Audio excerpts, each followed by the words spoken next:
Right, let's get to some of the talking points from last night's Monday Night Football. This is from an England perspective. There were impressive nights for Jadon Sancho and Marcus Rashford, but with Harry Maguire dropped, what could it all mean for Gareth Southgate's World Cup plans? Well, senior reporter Rob Dorsett joins us now. Right, let's start with the positives. We've got Sancho and Rashford. Early days of the season, but this is really good news for Gareth Southgate, isn't it? It is, and really big news for Rashford and Sancho last night. It felt like a bit of a landmark for them, I think you have to say, because they've been bit part players for Manchester United, never mind for England. I mean, if you look at when they last played for England, Rashford, apart from coming on late in extra time in that Euros final and then missed a penalty, of course, in the shootout, he hadn't played for England since a substitute appearance in the quarter-finals. So you're talking June of last year. Sancho hasn't played for his country since October of last year. And he hasn't scored for his country since November 2020. So these guys have not been part of Gareth Southgate's plans. They haven't been in recent England squads. But Gareth Southgate and his assistant Steve Holland were at Old Trafford last night. And you cannot help but think they would have been impressed by what they saw, because the way both of them took their goals was clinical, it was expert. And it would have struck the England manager, I think, very, very clearly that there was a boost of confidence and a boost of form that we hadn't seen from them for a considerable amount of time for club or for country. And if you look at the stats about their Premier League goals, until last night, Rashford had gone 14 Premier League goals without a goal, 12 without an assist, 6 Premier League goals in 39 appearances, 997 minutes between his Premier League goals up until last night. That tells you how out of form he's been. And Sancho's statistics are equally worrying. 3 Premier League goals and 3 assists in 31 Premier League matches. But they looked great last night. The key question now for Southgate is exactly the same question that Erik ten Hag has got.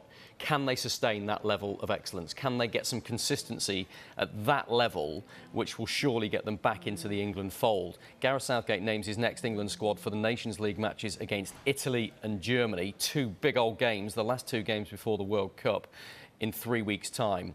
Do they have enough time, Rashford and Sancho, to impress Southgate in those next 3 weeks in order to win a call-up for that? That will be a big indicator of whether they're going to be part of his World Cup plans, I think you have to say. And goodness me, I don't think we'd thought that we'd be talking about Harry Maguire in a worrying situation. You talked about consistency. Well, if he's going to be on the bench because of the way that Martinez and Varane played, what does this mean for him? It's hugely worrying. I think the defence and the centre-back situation is probably Gareth Southgate's biggest concern ahead of the World Cup finals. Because John Stones isn't playing an awful lot for Manchester City. He's in and out a little bit, and Harry Maguire is out of form, and it's an extended period of being out of form for Harry Maguire now, you have to say. Southgate's always said that to play for England, you've got to be playing regularly for your club and playing well. And quite frankly, Harry Maguire is doing neither of those things right now by his own very high standards. Luke Shaw sitting alongside him, by the way, dropped as well. What future for him with England coming forward? We'll talk about that in a little moment. But Maguire, we need to point out, has been an absolute linchpin of that England defence.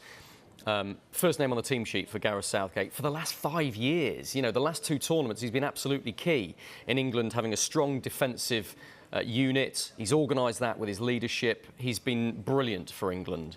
And Southgate's done his best to protect him. He did in March, when you'll remember that some England fans were booing Harry Maguire on the pitch in an England shirt. And Gareth Southgate called that an absolute joke and went on to protect him, but also said, nobody's guaranteed a place in my England squad. You have to be on form. And so how true to his word is he going to be? Because Harry Maguire is clearly out of form, but Southgate doesn't have many options in that centre-back position. I know that Crystal Palace fans will be shouting about Mark Gay, and there's all sorts of other options as well, and there's Tyrone Mings at Aston Villa.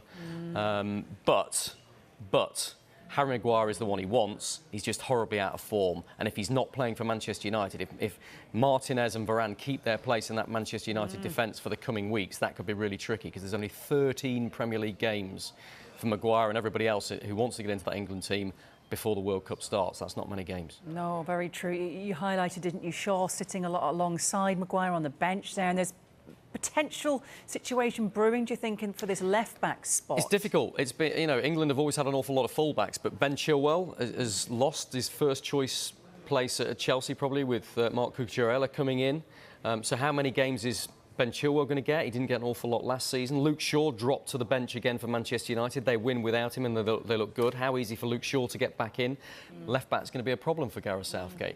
We'll talk about this an awful lot more over the next few weeks, I'm sure. 3 weeks before Southgate names that squad for the Nations League games, the final games before the World Cup. But it just strikes me that last night was significant for Rashford and Sancho in particular. Big positives for them. Can they sustain it?